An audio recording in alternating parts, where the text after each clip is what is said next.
All righty, it is time for episode 159 of the Red Rain podcast. Please welcome in your host, Walter Mitchell. Thank you, Kyle Little Rock Ledbetter. Welcome back, Cardinal fans. It was a rough week in many, many ways. And we're going to talk about it, talk about the 42-14 pummeling that the Cardinals incurred at home in front of a raucous Redskins contingent of fans, which is a recurring theme at State Farm Stadium. Unfortunately, most people thought Redskin fans wouldn't show up. Well, they have a bandwagon going right now, and the Cardinals don't. And there are reasons for that, and I think that they're worth discussing. Of course, one of the biggest storylines of the game was Kliff Kingsbury's return to Arizona as the offensive coordinator of the Commanders, with rookie quarterback Jayden Daniels, who not only in 4 games is making an extraordinary case for offensive rookie of the year. I think at this point, with the Redskins being 3-1 and atop the NFC East, I think you have to put him in the early conversation for MVP. Because boy, oh boy, without him, I don't know if they're playing like this. Although Kliff gets a ton out of quarterbacks he's coached throughout his career. And Kliff is, I was posting this on Twitter, was the Malcolm Gladwell 10,000 hour rule that I find so compelling. His argument in his book there, Outliers, is that if you spend 10,000 hours doing something, you're going to get pretty good at it. And that's why, when Cardinal fans were claiming all along that, Drew Petzing's so much better than Kliff Kingsbury, and I was cringing because Drew Petzing to this day has 21 games under his belt as a coordinator and play caller. And Kliff in his career, college and pros, has over 150. And Kliff's track record of dialing up top 10 offenses is well documented by those who want to pay attention to it. With Case Keenum, he had a top 3 in the nation in his first year as play caller. Then he went to Texas A&M, and he had a top 10 at A&M with Johnny Manziel. Then he went to Texas Tech, and in 6 years at Tech, he had 4 top 10s, one number 1 in the country with Mahomes, and then he had a 5th year that was close to top 10 out of his 6. 1 year was an anomaly. And then he goes to the Cardinals, and he has 2 of his 4 seasons were top 10 offenses in the NFL, which people said there's no way he could do.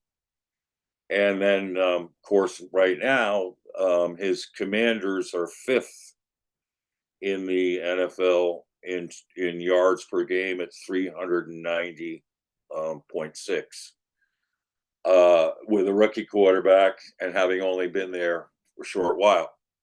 So, I mean, there's something, what Kliff Kingsbury brought to the table for the Cardinals was something special.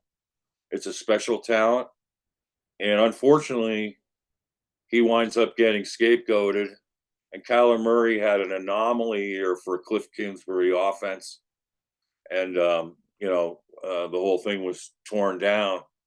But Kliff in this game, the obvious disparity of watching a rookie in his 4th game looking cool and calm and happy and smiling and dealing left and right, to the tune of, I don't know how any rookie quarterback's ever done this, including the beginning of the Cardinals game. He had 16 straight scoring drives, which is just absolutely phenomenal. And, you know, I mean, I'm thinking all the while as I've been watching this the last few weeks, I've seen something pretty extraordinary in how they're doing this in DC with Daniels and with Kliff calling the plays. And as Laguna Pat from Revenge of the Birds pointed out very astutely, Daniels came in with a bunch of college starts, whereas Kyler didn't. Amazing to think that Kyler, at his talent, only had 1 year as a full-time starter in college football. And so that context too makes me believe that Kliff actually did a better job with Kyler than people realize in assimilating Kyler into a pro offense, to the point where he gets rookie of the year, to the point in the next 2 years the team is growing in terms of wins per season, and Kyler is named to the Pro Bowl in years 2 and 3. I mean, I think Kliff deserves more credit than he's gotten, and he's, to this point, I've heard Kyler give Kliff zero credit. In fact, he was sort of winking at the media about how Kliff does different things than what the Cardinals are doing now, which implied that, as he said himself, for him, he thinks he's in an ideal situation. He's called Drew Petzing a genius. He says we're guaranteed, we have a top 5 offense. He's also said that, he's in this to compete for Super Bowls and multiple championships. He has said that he was, in the early days, lobbying to take more plays under center with Kliff, which, okay, I mean, that was such a stretch. He's also adopted the narrative of the fans that with under Kliff, he had to play hero ball and do everything himself. That is such an insult to the players that he played with. And that, because he had to do it all himself, they didn't have a running game, which is absolutely false. Kliff has had a running game in every one of his years in the NFL, except his 4th year with the Cardinals, where everything broke down. And he's had a top 10 running attack. He had it in 19 as a first-year head coach. He had it in 20, and he had it in 21. So, and it really galled me to no end that Mark Schlereth is pushing an agenda that I just think is so bogus and false. He tried to claim during the game that Kliff is just now figuring out how to run 12 and 13 personnel in the NFL and to integrate that into his offense. We know, just call up Max Williams and Zach Ertz and players who played tight end for Kliff, who played in the 12 personnel, starting with Kliff's rookie year. And Kliff had, 3 top 10 running attacks in the NFL with a mobile quarterback, which Jayden Daniels is helping out in DC with. It's just so false. It's like, promoting like suddenly Kliff gets it. No, I mean, Kliff's had it all along, and we can document it as fact. It's not a moot point. It's not a debatable point. We have the numbers to back it up. And so also, Kliff got tons out of Kenyon Drake. He got good stuff out of Chase Edmonds. And then when James Conner arrived on the scene, James Conner had a Pro Bowl season in his first year under Kliff. And that hadn't happened in a while. So, and he was kind of reborn here in Arizona once they signed him. So, that narrative from Schlereth, which was combined with in the Lions game, we had him too. And he's just sitting there, like the Cardinals are getting beat, but he's saying like, well, it must come from such a great comfort to Cardinal fans to know, you've got a total culture change in Arizona. You've got people in the right places now with the GM and the head coach who are doing a hell of a job and this and that. And I'm saying to myself, this is a team, an organization that over the last 2 years has won 5 football games and now has lost, what was it, 13, 16, right? It was 4 and 13. Yeah, Yeah, they're 5 5 and and 16. 5 and 16, and they're already touting, Gannon and Ossenford is this like magnificent cultural, renaissance in Arizona. And you know what? If it doesn't translate into wins, it's not a culture change. And what I've been arguing all along is the same guys in the building who have been dictating the culture when Kliff was here are doing it here. And the two people that Kliff mentioned were James Conner and Buda Baker.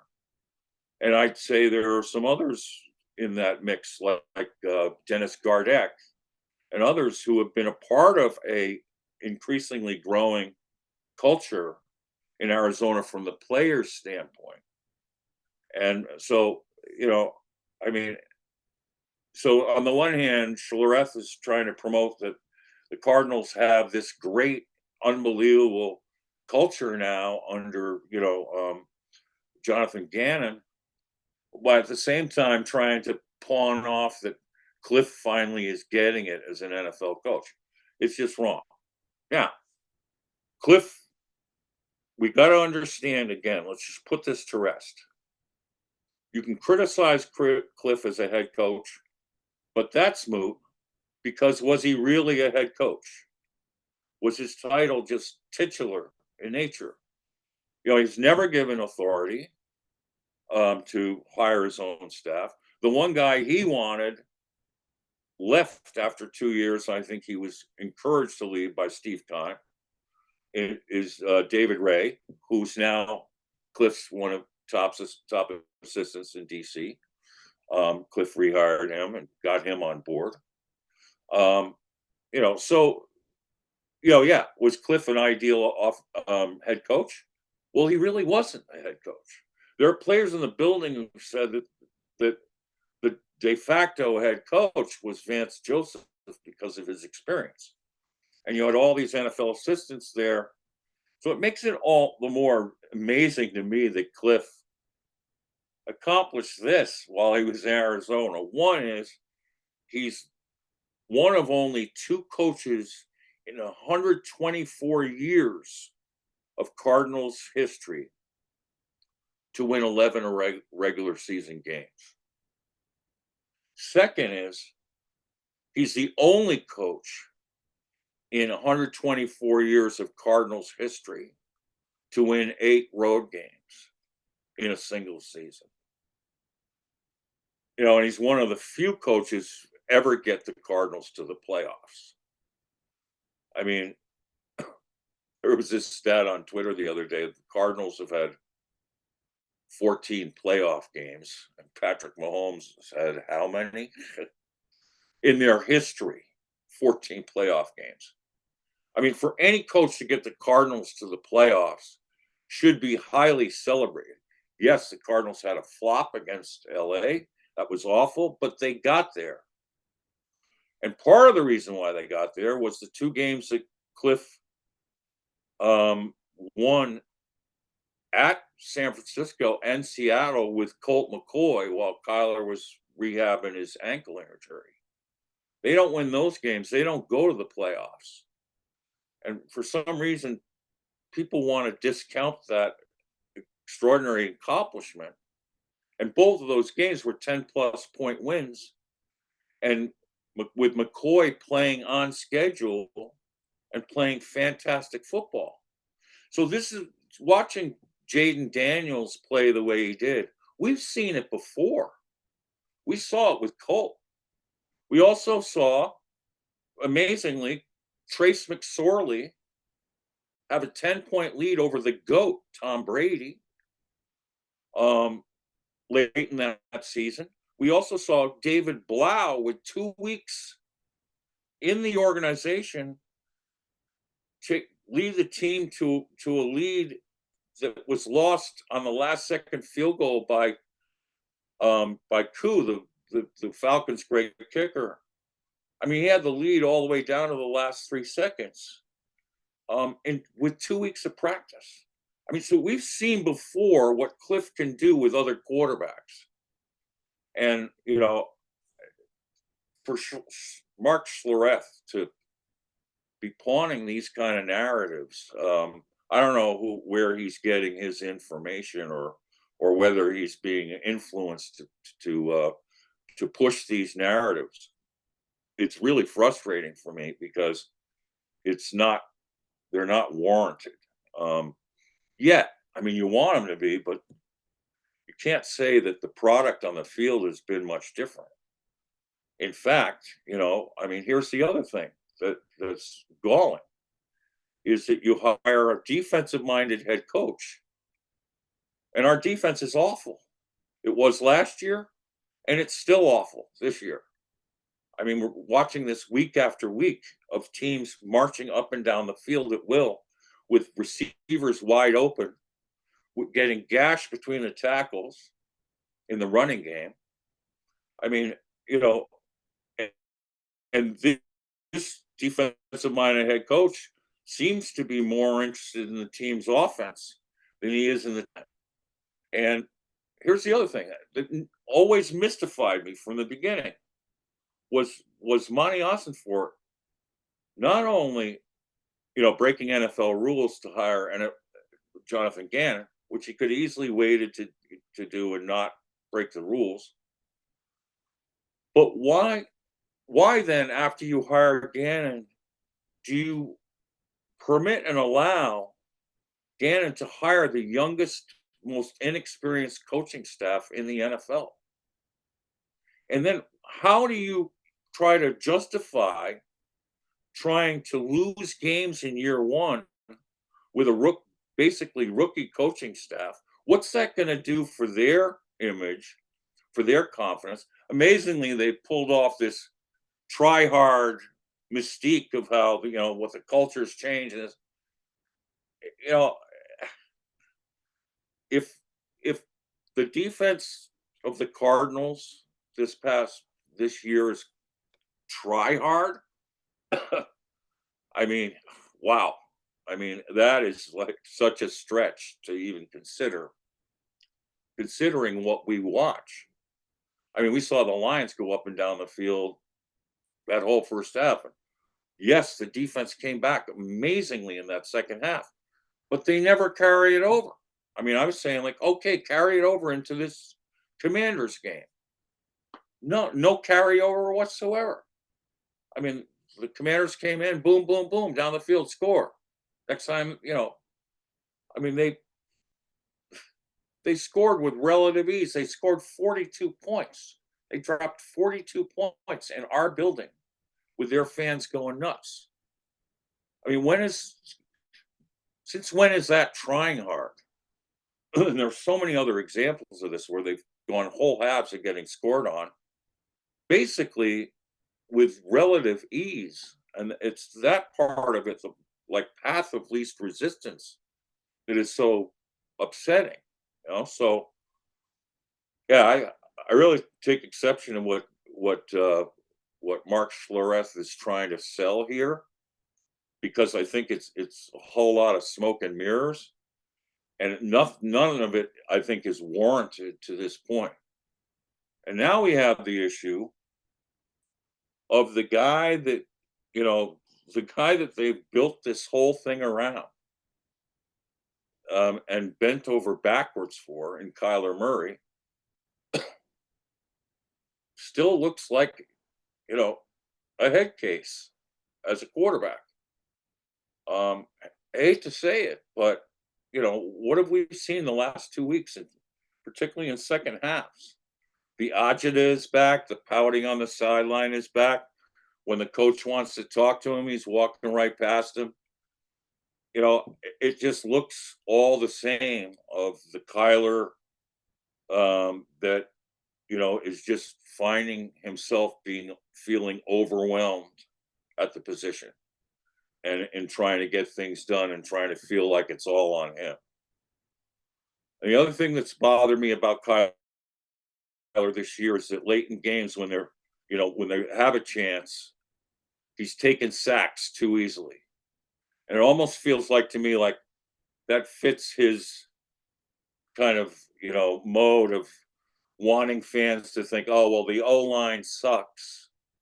And so once again, we can blame it on the O line. With his athletic, I mean, he's getting like ankle sacked and he's not reacting to the pressure the way that a quarterback of his nature should and can and often has when he's done it before. But that's been really frustrating too. We don't see the dog in Kyler at the end of these games that we really need to have. And we've seen him before be a dog at certain games. I mean, the Rams game this year, he's a dog for 4 quarters. I mean, that was awesome.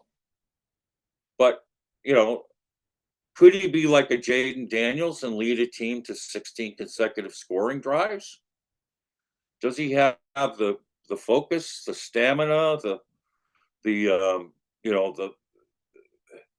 the poise to pull something like that off? Right now, Kyler Murray remains an enigma at best as a quarterback in the NFL.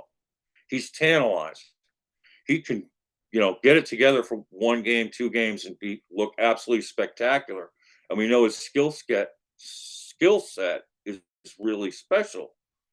But the consistency is not there, and then at that position, there's a premium on consistency. So I mean, all off season, you hear these fans say, Kyler's way better than Baker Mayfield. No, he's not. The reality is Baker Mayfield is balling and Kyler is falling. And we got to understand that. Now we got to hope that, when Kyler can turn it on, we got to hope that this week he gets inspired by, what happened in that embarrassing loss to the Commanders, who, by the way, came in with, one of the, a defense that was trying to find its way, one of the, lowest ranked defenses in the NFL, but they looked great against the Cardinals. And on those 4th down conversions that Cardinals missed, it was just a study of frustration and hesitation. And, he had guys open when they're throwing it. I still don't understand why you're not running with James Conner at 5.8 a carry on a 4th and 1 or a 3rd and 1. Still don't get it. I mean, this offense now has been turned upside down. I made a comment on Twitter that, what made the Cardinals offense really special last year was it going through Connor A and Trey McBride B. And because you're running 12 and 13 personnel, that, when you do that, then it occupies the safeties because they have to worry about the run. They have to worry about McBride over the middle and on play action. They have to pay close attention to him. Then that opens up the intermediate and deep areas of the field for your wide receivers and can open a whole bunch of things up for you. But the Cardinals have gotten way away from that. And now, this is what I warned when the Cardinals were drafting Marvin Harrison Jr., loving the guy's talent. But will there be a shift in focus in the offense? And because there's going to be, as I predicted, a pressure to get Marvin Harrison Jr. the football. And the thing that I questioned then was, do you change the nature of your offense to accommodate this? Because I don't think you can do both. I don't think you can. There are fans now screaming for Marvin Harrison Jr. to get 12 targets a game. I mean, what wide receivers since Petzing arrived have ever gotten 12 targets? All right. And who, if he's getting 12, who doesn't get targeted like a McBride? And, the biggest thing we were missing on offense last week against the Commanders was Trey McBride, without a doubt. But this has not been a great start for McBride because he's not being featured the way he was last year when the offense really was at its maximum best. And so now we don't know yet if Trey McBride will be cleared from the concussion protocol this week. Hopefully he will be. Hopefully they'll put him in a guardian cap, for added protection, which, by the way, I think in a year's time or two, the whole league's going to be wearing guardian caps, or some facsimile of. They'll work it out where they'll have maximum protection for the players and a good aesthetic look for what the helmet looks like. So they'll work that out somehow. But that's where the Cardinals at this point have lost some identity as an offense, and that's not surprising given that the presence of Marvin Harrison Jr., who was by all rights, last couple of games looking like he would have banner days, but then was largely ignored. The other 3 quarters of the football game, came out hot and then got cold, kind of iced, as the game went along. So, they got to work something out where they can do what they do best in from 12 and 13 and somehow get Marvin Harrison the right touches at the right time. Um, it's a tricky thing. Or they got to either say, you know what, we got to work on our passing game more. We got to feature that more. We're going to take the pedal off the metal on the running game a little bit to try to beef up our passing game.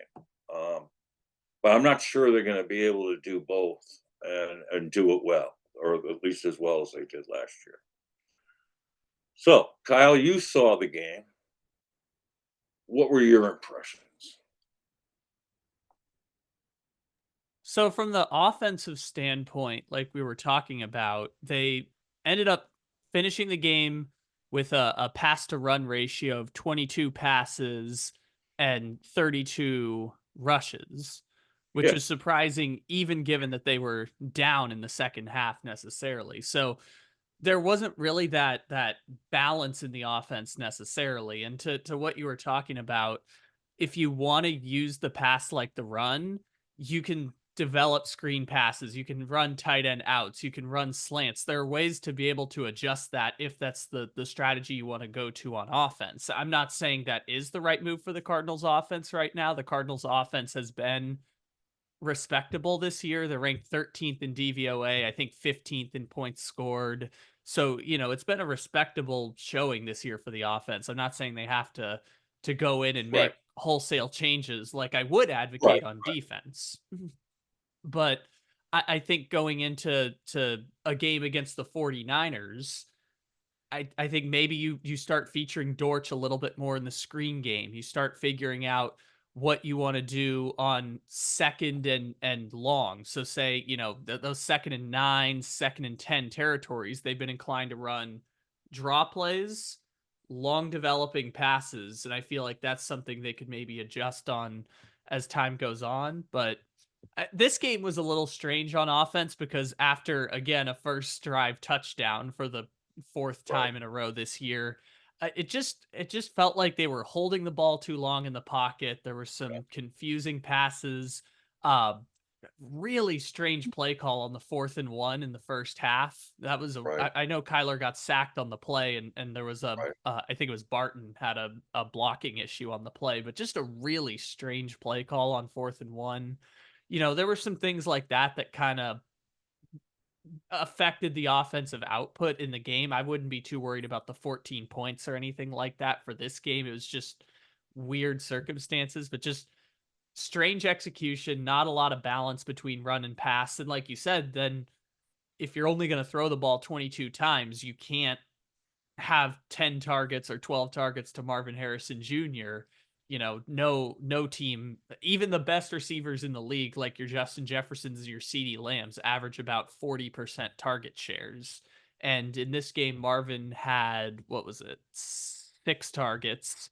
So that's a pretty standard 6 for 22. If I'm doing that math in my head, that's about a 27% target share.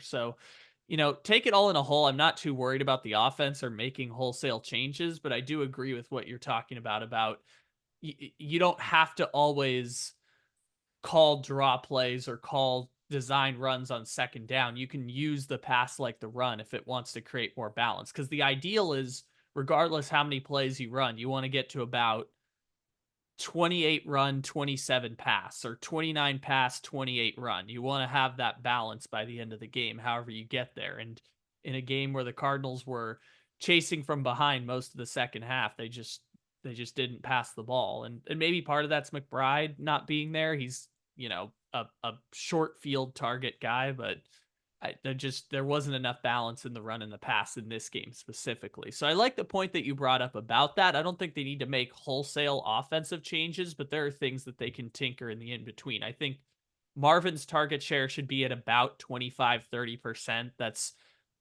above league average. It would be number one on the team, but you're still spreading the ball around. You can get slot receivers, whether that's Dortch or whoever else incorporated in the screen game, and just do little things like that to change it up. Well, the irony was, when the game was at least somewhat competitive, the Cardinals were passing on what you would consider to be running downs on 3rd and 1s.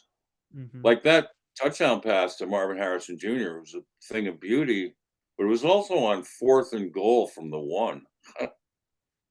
I mean, typically you want to give it to James Conner there.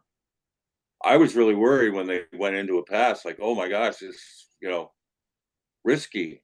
But Kyler put that one on the money. Beautiful.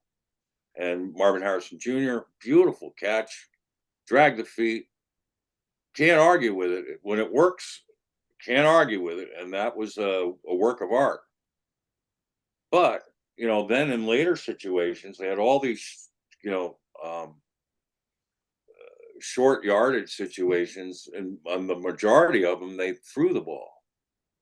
And then when they got behind, when you would expect them to pass, they suddenly start doing the running game. Weird. And at the end, when the game was out of reach, all they were doing was running. They ran DeMercado for a set. They ran Benson for a set. I mean, that pissed me off. I mean, that's just the whole obsession of it pissed me off. Now, it was sort of like, all right, we're losing. Let's just run out the clock. Let's just give it to guys and try to get this game over with as fast as possible. And some people would condone that. I'm kind of like, I'd rather put Clayton Tune in and see if he can throw the ball a little bit to guys. I mean, give him a couple series to, I don't know why they wouldn't do that. And the younger, get Chris Moore out there. We haven't engaged him yet this year. Get more from Dortch in that situation. Try to get Michael Wilson on track. He was having a rough day, and he wasn't getting a lot of targets either. Try to get your Tip Ryman a pass or two. Try to get Higgy Bear some touches too in those situations, because it's the passing game that's kind of holding the team back. I mean, I think we still have the horses up front and Connor to have a prolific running attack, and with Kyler being able to use his feet. Here's another thing in the game. that was so glaringly absent was Kyler's feet. I mean, it was a non-game for him, in terms of his feet. Were they bootlegging and waggling him like they were doing earlier against the Rams? Not a thing. Did they run any designed running plays for him? Not a thing. I mean, this is the Commanders we're talking about here. One of You the know, and only a def- one of Go the ahead. only I was saying one of the only teams in the league with a worse defensive rating than the Cardinals right now. I and I think it's better now, right? In DVOA, which obviously it's a small sample size right now, but the Cardinals are 29th and the Commanders are 30th. Okay, so they're neck and neck. So, but we made them. They were by far that was their best defensive game of the season. I mean, they gave up a opening drive touchdown and 7 points the rest of the game. I mean, hats off. And I think less than 150 yards of offense, I think the rest of the way. I'll do Yeah, math to figure it out, but it's yeah. yeah. I mean, and a whole lot of turnover on downs, and yeah, give them a ton of credit. And this is the disparities of what we've seen from the last 2 years is why I cringe whenever people say, "Oh, now the Cardinals have it all figured out with a GM who gets it and a head coach who's a high culture guy." I mean, look at the Texans last year. Everyone thought they'd be last in their division with a rookie quarterback, new head coach. Look what they did. Look at what the Commanders are doing this year. So far, they're this year's version of the Texans. I mean, and look at what the Cardinals have done. Okay, both of those franchises hired defensive-minded head coaches, and both of both of them, like D'Amico Ryans and Dan Quinn, have at least had their defenses keep them in the game so the offense could win. The Cardinals, we don't really get that a lot. We haven't gotten that a lot from Gannon and Reyes, and I still to this day don't understand why they don't hire savvy veteran advisors to help prepare for these games, because it's obvious to me at least that they're way over their heads.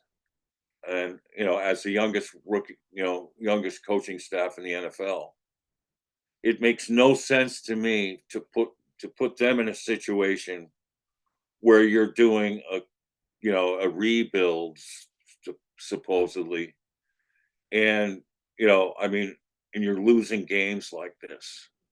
It doesn't, with veteran coaches, they'd probably be better equipped as to how to get the team better faster. And the good news is we had two rookie cornerbacks in this game step up and have two of the top five PFF grades for the game. Max Melton, who had the best grade, 87.7, that on the entire team. Garrett Williams, who got the first pick off of Jayden Daniels in the season with his leaping interception, which, by the way, they're kind of using him as a combo safety and cornerback. I always said from the beginning he's really good on the deep end, as he was at Syracuse, and he proved that in this game. And his PFF grade was really good too. It was 77.5. He too was in the top five. And get this speaks well to Monty's draft picks with an assist from Dave Sears. All five of the Cardinals' best PFF grades were from Cardinals draft picks under Monty and Dave. It was Max first at 87.7.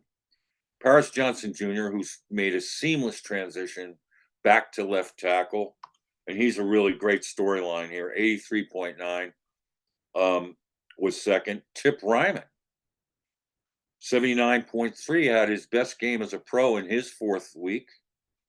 And his blocking grades, both in pass pro and in run blocking, were the highest they've ever been. And he had 25 snaps, so out of 12 and 13, that's good stuff. I mean, that's great to see, and it's a validation of making a third round selection out of him, because if you're doing 12 and 13 personnel and he's blocking like you think he can, and he proved it in this game, it's a validated pick automatically because of the style of offense you want to play. Which, by the way, like I said, it's been a little compromised now because we got, you know, a more sort of more pressure to pass to the wide receivers than we have in the past with Petzing, and the adjustments are being made. Then Marvin Harrison Jr., 78.9, came in fourth, and what a great grade that is. These are really top-notch grades. And then Garrett Williams at 77.5. And another rookie made the top 10 was Xavier Thomas. Didn't have many snaps, but when he was in there, he had 4 pass rushes and 2 pressures. We could have used much more of that during the game. So he winds up with a 70.1. And then we got Connor at 75.3, Dortch at 71.6. We had Will Hernandez at 70.1. And Kelvin Beachum had a 68.7. So 4 of our top offensive linemen had very good PFF grades. The one who didn't was Evan Brown. I watched him a lot during the game. I thought he did a really good job on Payne and Allen. He had the most difficult matchup of all of them. And Evan Brown's block was the one that sprung James Conner on his touchdown. It was a really good block. So, but his grade was like, mixed. It was in the 50, it was like 53.5, which is terrible, but for him, that's been well below what he's been doing for us all year. So, but our veterans struggled in this game. Kyler struggled. His grade was in the 50s. I mean, even though his passing numbers were, he got a good passing rating, his QBR was really low. And we saw he just was struggling to convert and looking confused. And, at this point in his career, it seems weird. What was really tough was I was really excited. We were running a 2-minute drill, the best I've ever seen with Kyler. Ever seen. We're getting the ball, snapping it, and bing, bing, bing, and it was brisk, and the tempo was great. And unfortunately, it was ended on that Michael Wilson fumble off a completion downfield. But that was encouraging to see. I mean, that's something to build on. There was typically the last 2 years in the 2-minute drill, it's been an adventure, and really, I think use of clock and tempo, and getting the ball snapped. This one was really well done, and so that for the future, that's encouraging. But yeah, I mean, what are we going to do about this defense? That's what's frustrating to me. I mean, both cornerbacks had 2 of the worst 10 PFF grades on the team last week. Starling Thomas, the 5th, 44.9, and Sean Murphy Bunting at 49.5. Bunting had the big mistake, pass interference on the deep ball. He's just been a step slow on all season so far. I wish they had played him in the preseason and got his. He just doesn't look quite in great shape yet. He's not breaking on the ball the way he should. I've seen tapes of him where he's much better than this. He's not playing like it. He's not playing like a CB1. And that's frustrating because last year's most highly prized free agent, Kaiser White, has really struggled. You know, he's, I'm just not sure if he's going to be able to hold up at inside linebacker for us. I mean, in a game like this where they're gashing us up the middle, I mean, Brian Robinson was taking White on sleigh rides whenever White tried to tackle him, dragging him like 3-4 yards. I mean, there's the Cardinals linebackers, even Mac Wilson in this game, Mac Wilson Sr. was struggling. I mean, in a game where the Redskins were running it down our throats, the reality is Kaiser White had 2 solo tackles, and Mac Wilson had 2 solo tackles. That's it. Buddha had 13 or 14. He had 14. Buddha had a good day making stops. I mean, it's a problem for Cardinal defense when the safeties have to play, make the majority of the tackles.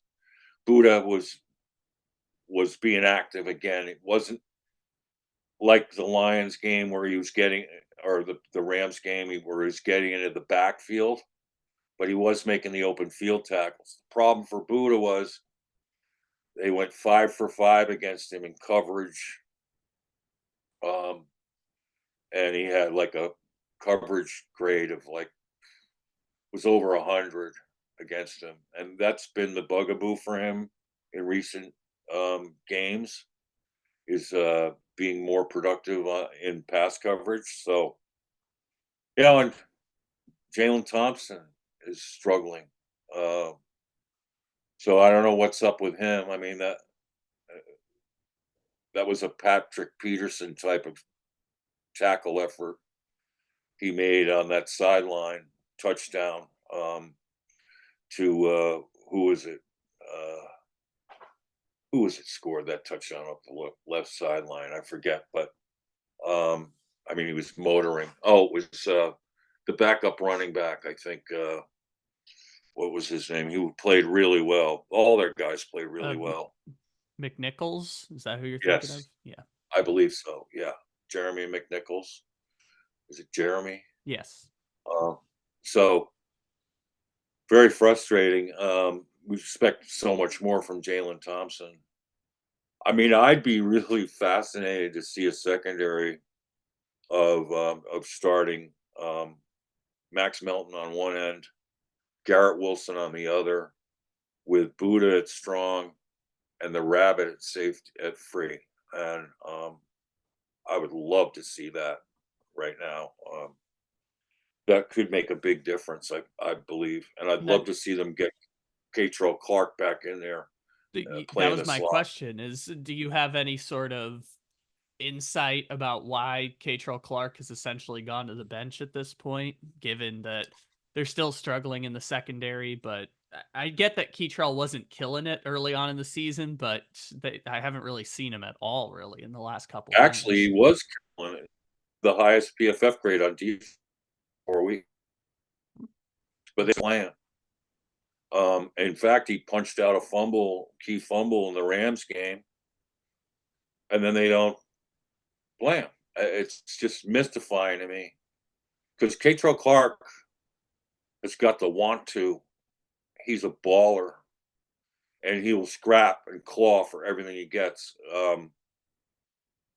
In my opinion, they've really mishandled him, and I just don't get it. I also don't get the drafting of 5 cornerbacks in 2 seasons, especially when you're starting a college free agent you got off waivers from the I was gonna Lions. say you're starting 0 of them at your 2 starting cornerback positions, even though Right, you drafted right. 5. And it looks like they're both Max and Williams are better than Bunting, who you're now paying like 9 million, 8.5 million a year to. for 3 years. But that was the whole point of drafting the young players, right? And that's the thing that's kind of been confounding beyond some of the defensive miscues. I mean, this is now 3 teams that at stretches during the game have gone unchecked up and down the field, basically. I Right, mean, Goff had a perfect right, first half. Daniels had a perfect first half until the interception. And then after right, that, they scored on 5 consecutive drives. Is right, what's confounding is beyond the defensive schemes and the lack of execution and the lack of tackling like you're talking about, is that it seems like they're not putting some of these players in the best positions to succeed. And that's even the correct. more confounding, is if your defense is already struggling, it's been struggling for 2 years, why do you not make changes to try and put people in the best positions to succeed? Or in some cases, they lean on Right, less productive veterans than they would uh young players that they've invested draft capital in. And more, this is probably more in the secondary with the Rabbit and Melton and some of those guys. Some I get on the defensive line, they've had so many injuries that, you can't really be picky or choosy with some of the rotations that you go with. But right, it confounds me even to an extra level. It's like, not only is it execution issues, we can point to personnel questions and say, are you putting the best people in the best positions to succeed in the first place? right. Yeah, and what's really frustrating to me week after week watching this defense fail is looking at a box score of Zaven Collins having 1 pressure and 1 tackle. I mean, what a colossal waste of a great football player, um, eh, who should be double-digit tackles if you put him in the middle every game, and he'll step up and stick people and take the romance out of the, inside trap. I mean, we don't have that. We don't have thumpers. I mean, Mac Wilson, give him credit. He's a good blitzing linebacker who'll come in and make tackles for loss. He's good at that. But Kazier's not that player. He's just not. But they're gonna roll with him because Gannon loves him, and like they rolled with Josh Woods last year for 11 games. They rolled with Marco Wilson last year for 11 games when clearly they were struggling the whole time. And that's what's frustrating me. The other thing that frustrates me on defense is the lack of continuity. When you're shifting in like hockey lines, um, you, so much of football, good football, is communication. And when you change the people in the huddle as consistently as the Cardinals do, um, you lose some of that communication. You lose that continuity.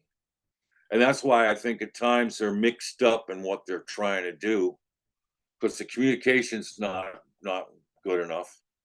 I would like to see them try a game where they try to go the whole game with a certain lineup. See what that looks like. You know, Dennis Gardeck had one of his worst games ever. I don't know what precipitated that. Unfortunately, he had the worst PFF grade on the team. That's such an anomaly for him. We'll see if he bounces back well this week.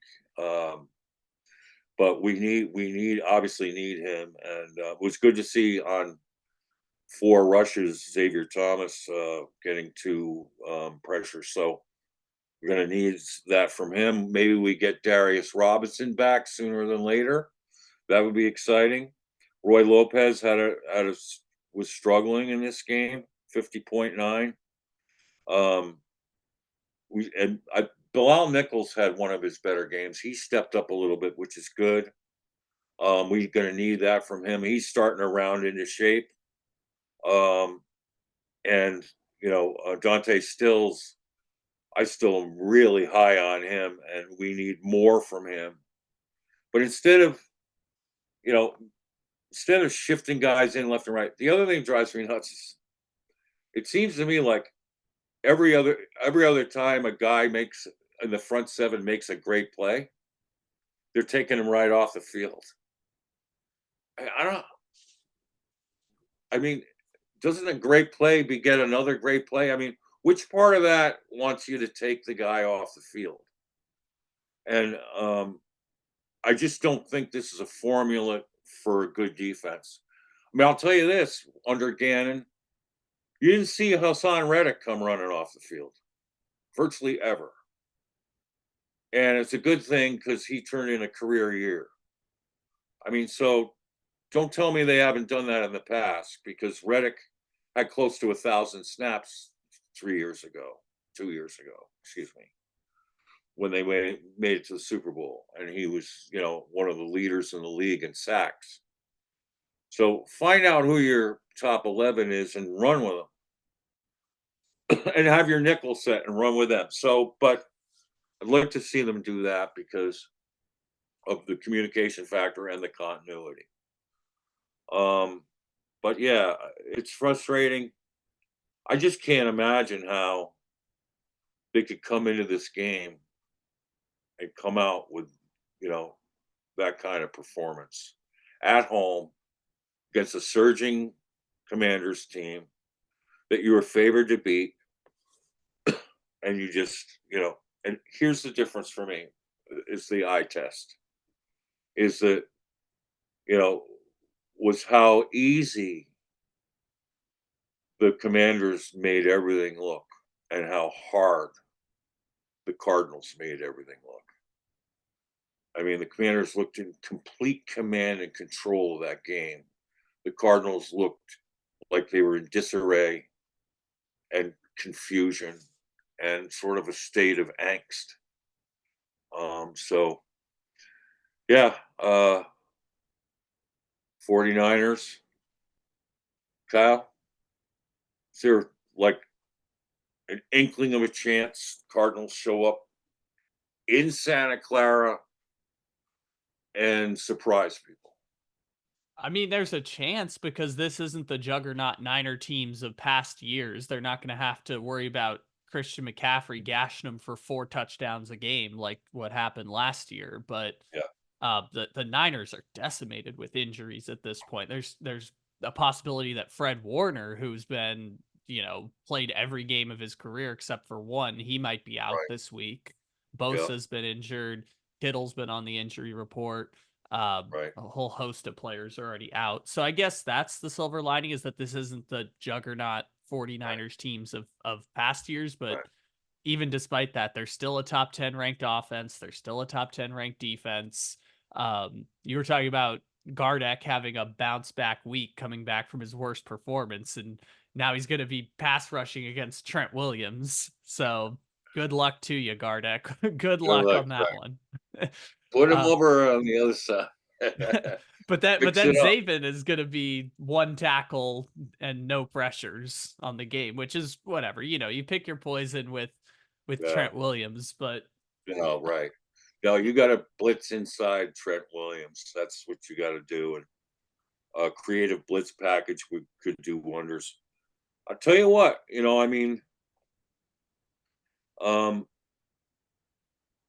I think this is a game that's going to be interesting to see how the Cardinals respond after such a letdown. In last week against the Commanders, and it's an NFC West game. And the incentive could be, if they win this game, they're 2-0 in the NFC West. So I mean, they got it done versus the Rams. I mean, it's going to take a concerted, focused, great game plan to do it. So let's see if they got it. It'd be wonderful if they could pull off something special like that, and then that is how you make up for a clunker like the one we saw um, against the Commanders. And kudos to the Commanders. Kudos to Kliff for getting the game ball. That locker room was really excited for him. And I think, for someone who works as hard as he does and sacrifices as much as he does and takes it for the team as much as he does, um, that was pretty nice reward for him. And boy, has he found himself in a really good situation. that's kind of ideal for him over there.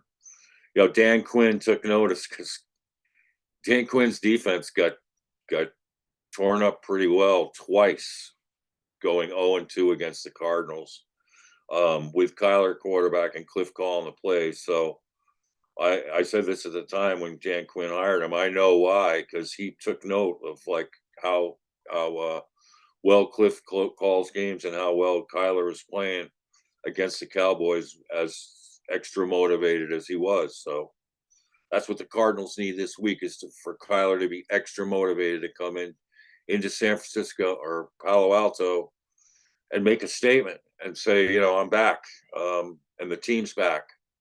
And with Kyler, that's the thing about him. He's capable. We know it.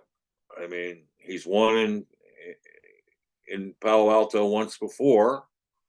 He struggled in other games, but he's won there once before, and he's beaten them at home, which was a pitcher's duel back in 21.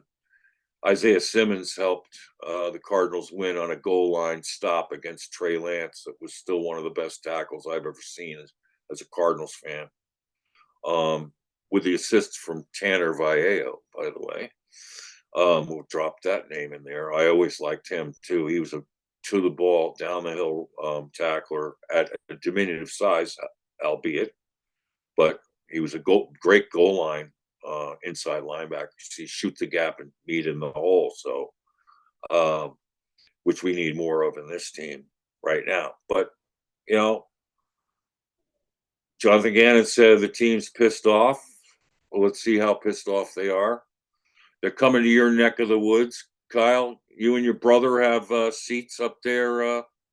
We do not have seats this year, because if the San Diego Padres can pull it out, we're going to Los Angeles for some playoff Oh, baseball this all weekend. right. Okay. Yeah. But if they don't, we might have to. At least my brother might not be coming, but I might have to make the trip over to Santa Clara to see what happens. But playoff baseball is taking priority this week. If I if hear you. if the Padres get knocked out tomorrow, then maybe we'll take a trip over for the Cardinals and Niners again All this right. year. That's a deal. Now, do you and your bro have your yellow kickers? The what? Yellow kick, yellow sneakers, like the Oh, Padres? yes. I have yellow Neon shoes. yellow, right? Yes. Yep, Mm-hmm. yellow shoes. Mm-hmm. Neon yellow. I love that look. That is The awesome, the man. yellow and the mustard brown all the way. Yes. I'm so glad they went back to that, because it's unique. Everyone Yeah. can do blue and white, or anyone can do red and black. The brown and yellow is such a unique color. I love being different. Right. And wow. Good luck tomorrow. Is it today or tomorrow? Game 1 is today. They got to win 2 out of 3. Oh yeah. Okay. Who are they playing? They are playing the Atlanta Braves. Oh, who just snuck in yesterday. Poor Mm. Diamondbacks fans. Boy, that whole setup yesterday was bizarre. Yeah, I And couldn't imagine being a it's too bad for Diamondbacks the fan through that. That was uh, weird setup. You how don't care about the agonized. first game, but then you're Uh, rooting for whoever loses. It's yeah. right. It's like taking candy from a baby. That was really agonizing. But I I guess, but gotta win your games. Gotta take oh, care of business. You can't leave it up to other teams to win or lose your season. well, this gives us added incentive to jump on your bandwagon for the Padres to beat those Braves um, that did their part yesterday to foil the Diamondbacks. Sure, But yeah. yeah, playoff baseball. Yep, Sure, we'll take yep, them. playoff baseball. Come here, Yeah, Diamondbacks fans and Padres yeah, fans can collectively root against the Dodgers. We both can root against the Dodgers together. absolutely. Yeah, that's a must. You can't let them win again. Um, so, final thoughts from you? Really disappointing performance again. Like I said, they've played 3 excellent offenses this year in Buffalo and Detroit, and um Buffalo, Detroit, and now Washington, which I guess the silver lining is that they looked better on defense than Seattle did going up against Detroit. Jared Goff absolutely destroyed Seattle. So I guess that's a little bit of a silver lining from week 3, but a lot of work got to put in on the defense. I'd love to see Max Melton starting this week, but I, the 49ers are beatable going into next week, but this was a very disappointing performance. And after that weird fourth down at the end of the first half, that's when it felt like everything just got out of hand this week. So I guess we'll see what happens, but Yeah. kudos to Kliff and kudos to Jayden Daniels, because I'm 4 weeks into the season, it looks like Washington's going to win that division this year. So, and Right. that would be a huge worst to first turnaround for them. So, kudos to them. They've been killing it on offense the last 3 weeks, and if they're going to be a team that scores a lot of points and gives up a lot of points, I think they could win 10 games that way. And 10 games might be good enough to win the NFC East, given how poorly the Cowboys have played, poorly the Giants have played, and how the Eagles are just fugazi every week at this point. So the Oh boy. Eagles are all over the place, but kudos to Washington. I think that was more so. I mean, the defense didn't play great, obviously, but it's more so a case of Washington just beat them. Washington came out, they executed what they wanted to do, and Washington flat out beat them. Yeah. Yeah. Good stuff, man. Thanks so much. Yeah. We obviously have to see what the response is. We hope to get some good news today and tomorrow about guys we could add in there, like Darius Robinson, hopefully. Would be a huge lift at a key time. Would be fun to have our first taste of him. And division rival, and if the Cardinals are as pissed off as Jonathan Gannon says, and who knows? Tee it up again and hope for the best. And so in the interim, um, thank you all for your support. And if you have any comments, we'd love to answer them in the comment section on YouTube and at revengeofthebirds.com and on Twitter at WBJMitch. Let's keep the conversation going and see where we're going with this thing. But right now, we're in a real funk, kind of climb ourselves out. So eventually, may the red rain shower down on you, the red sea. Red rain.